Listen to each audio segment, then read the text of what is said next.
Hello guys, সকলোকে মোৰ air study চেনেললৈ স্বাগতম জনাইছো।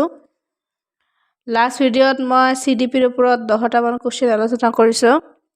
আজিও CDPৰ ওপৰত কেইটামান কোৱেশ্চন আলোচনা কৰিম। যিসকলে মোৰ চেনেলটো সাবস্ক্ৰাইব কৰা নাই সাবস্ক্ৰাইব কৰিব, লাইক কমেন্ট কৰিব আৰু শ্বেয়াৰ কৰিব। এতিয়া মই চাইল্ড ডেভেলপমেন্ট আৰু পেডাগজিৰ ওপৰত কেইটামান কোৱেশ্চন আলোচনা কৰিম। ভিডিঅ'খন অনুগ্ৰহ কৰি শেষলৈকে যাব। তো 1 নম্বৰ কোৱেশ্চন হল বিকাশৰ ক্ষেত্ৰত তলৰ কোনটো উপাদান নহয়? ক বংশগতি, খ পৰিবেশ, গ সমাজ ব্যৱস্থা, ঘ লিংগভেদ। তো বিকাশৰ ক্ষেত্ৰত বংশগতি, পৰিবেশ আৰু সমাজ ব্যৱস্থা তিনিটা উপাদান হয়। লিংগভেদটো ইয়াৰ শুদ্ধ উত্তৰ হ'ব লিংগভেদ। নেক্সট কোৱেশ্চন নম্বৰ 2 শিশুৰ ভাষাৰ বিকাশ কোন সময়ত হয়? ক শৈশৱকাল, খ উত্তৰ বাল্যকাল, গ পূৰ্ব বাল্যকাল, ঘ কৈশোৰকাল। ইয়াৰ শুদ্ধ উত্তৰটো হ'ল পূৰ্ব বাল্যকাল। পূৰ্ব বাল্যকালত শিশুৰ বিকাশ হয়। কোৱেশ্চন নম্বৰ 3 বিকাশৰ অৰ্থ কি? ক ফলাফলৰ পৰিৱৰ্তন সম্পৰ্কীয়, খ জোখ-মাখৰ পৰিৱৰ্তন সম্পৰ্কীয়, গ ক আৰু খ উভয়ে, ঘ ওপৰৰ এটাও নহয়। তো ইয়াৰ শুদ্ধ উত্তৰ হ'ল ঘ ওপৰৰ এটাও নহয়। কোৱেশ্চন নম্বৰ 4 কোনটো বয়সক বাৰ্থ পিৰিয়ড বুলি কোৱা হয়? ক জন্মৰ পৰা 2 বছৰ, খ জন্মৰ পৰা 4 বছৰ, গ জন্মৰ পৰা 5 বছৰ, ঘ জন্মৰ পৰা 3 বছৰ। ইয়াৰ শুদ্ধ উত্তৰটো হ'ল ঘ জন্মৰ পৰা 3 বছৰ।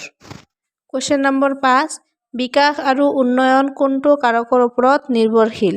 ক পৰিৱেশৰ ওপৰত, খ ব্যক্তিৰ ওপৰত, গ বংশগতিৰ ওপৰত, ঘ ওপৰৰ সকলো। ইয়াৰ শুদ্ধ উত্তৰটো হ'ল ঘ ওপৰৰ সকলো। নেক্সট কোৱেশ্চন নম্বৰ 6 তলৰ কোনটো মানসিক ৰোগৰ লক্ষণ নহয়? ক নতুন কথা মনত ৰাখিব নোৱাৰা, গ অন্তত জ্বৰ আৰু পেটৰ বিষ, খ নিদ্ৰাৰ অস্বাভাৱিকতা, ঘ শিক্ষণ অক্ষমতা। তো মানসিক ৰোগৰ লক্ষণ নহয় অন্তত জ্বৰ আৰু পেটৰ বিষ। কোৱেশ্চন নম্বৰ 7 মানসিক ৰোগৰ এটি দৈহিক লক্ষণ হল। মানসিক ৰোগৰ এটা দৈহিক লক্ষণ হল ক অস্বাভাৱিক ভাগৰ অনুভৱ কৰা, খ হাত ভৰি কঁপা, গ জ্বৰ বমি হোৱা, ঘ অন্তত ভোক লগা। ইয়াৰ শুদ্ধ উত্তৰটো হ'ল হাত ভৰি কঁপা। কোৱেশ্চন নম্বৰ 8 শাৰীৰিক উন্নয়ন মানে কি? ক শৰীৰ চৰ্চা কৰা, খ স্বাস্থ্যৱান হোৱা, গ ৰোগ নোহোৱা, ঘ আন্তৰিক আৰু বাহ্যিক উন্নয়ন। তো ইয়াৰ শুদ্ধ উত্তৰটো হ'ল ঘ আন্তৰিক আৰু বাহ্যিক উন্নয়ন।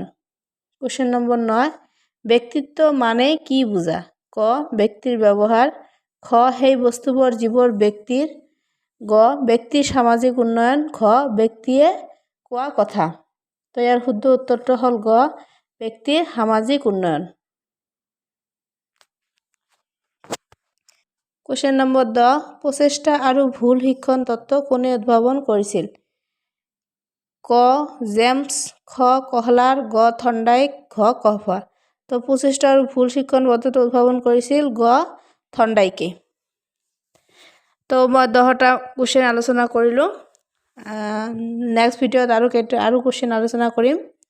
আপোনালোকে মোৰ ভিডিঅ'বিলাক চাব, শ্বেয়াৰ কৰিব, কমেণ্ট কৰিব, ছাবস্ক্ৰাইব কৰিব।